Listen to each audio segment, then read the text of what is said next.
చివరిలో చాలా అసహ్యంగా పాడించారు. సంకల్ప ఎంత అసహ్యంగా పాడగలరో అంత అసహ్యంగా పాడమని చెప్పారు. అందుకని ఆ సాగాలు ఎక్కడో ఎక్కడో ఉంటాయి.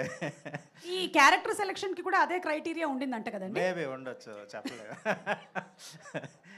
బట్ ఎనీహే, యాక్చువల్గా నేను పెట్టుకునే ఆర్డర్ ఏమిటంటే, మొట్టమొదటి పుల్లయ్య గారి సినిమాలు, కేవీ రెడ్డి గారి సినిమాలు, బిఎన్ రెడ్డి గారి సినిమాలు సంవత్సరానికి ఒకసారి చూస్తాయి మొత్తం. తర్వాత నేను చూసేది సంగీత దర్శకులను పెట్టుకొని వరుస పెట్టి చూస్తాను. సుసర్ల దక్షిణామూర్తి గారి దగ్గర నుంచి ఘంటసాల మాస్టర్ గారి వరకు. సో చివరికి తెలుగులో సంగీతం మీద బేస్ అయిన సినిమా వస్తుందని అసలు ఎప్పుడూ ఊహించలేదు. ఈ జనరల్గా ఇంగ్లీష్ సినిమాలు ఎక్కడన్నా ఒకటి అరా చూస్తాం, ఆ వచ్చిందే 4 సార్లు పెట్టుకొని చూస్తూ ఉంటాం, అది కూడా యానిమేషన్స్ ఎక్కువ ఉంటాయి. బట్ తెలుగులో లైవ్ క్యారెక్టర్స్ మ్యూజికల్ ఫిల్మ్ రావడం అన్నది నిజంగా మా అదృష్టం.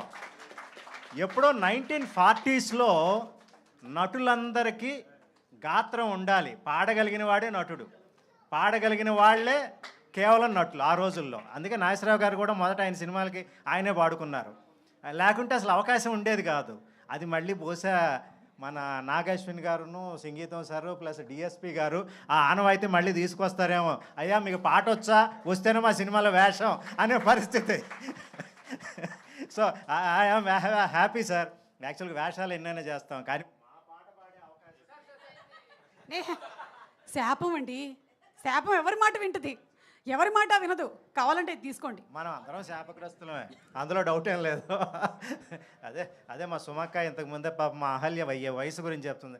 అక్కాయ మనకెందుకు వయసుల గురించి చెప్పు, మనం ఇప్పటి వాళ్ళమా చెప్పు, ఎప్పుడో స్వాతంత్రం వచ్చిన టైంలో వాళ్ళం. కట్ చేయండి, శాపం తర్వాత నీ సంగతి చూసుకుంటాను. సార్ యాక్చువల్గా కేవీ రెడ్డి గారి దగ్గర నుంచి నాగేశ్వన్ గారి దాకా అంటే తెలుగు సినిమా మొత్తం కవర్ అవుతుంది. బట్ అది కూడా అక్కర్లేదు, సంగీతం గారి దగ్గర నుంచి సంగీతం గారి దాకా అంటే మొత్తం కవర్ అవుతుంది. What a great thing. ఎంత ఎంత ఎంత ఎన్ని రకాల సినిమాలు. అలాగే అశ్విని దత్ గారి దగ్గర నుంచి నాగేశ్వన్ గారి దాకా అంటే ఇంకో తరం మొత్తం కవర్ అవుతుంది. ప్రొడక్షన్ వైపు మొత్తం. అసలు ఇన్నాళ్ళు సినిమాలు ఒక సంస్థలో నిర్మించటం అశ్విని దత్ గారికే, కేవలం వైజయంతికి మాత్రం అది సాధ్యపడింది. ఎందుకంటే ఒక జనరేషన్ పోగానే ఆగిపోయాయి సినిమాలన్నీ. ఇదివరకు ఏవో కొన్ని కంపెనీల పేర్లు చెప్తూ ఉంటారు. ఇప్పుడు ఆ కంపెనీలు ఎక్కడ, ఎవరు తీస్తున్నారు సినిమాలు లేవు, మొత్తం మూతపడిపోయినాయి. కానీ ఇప్పుడు అదే వైజయంతి మూవీస్ ఇప్పటికి కూడా చాలా గోల్డెన్ హ్యాండ్స్లో ఉంది. ఎంత మంచి సినిమాలు వస్తున్నాయి. I'm very happy. ఎందుకంటే మేము చదువుకునే రోజుల్లోనే తినటానికి భోజనం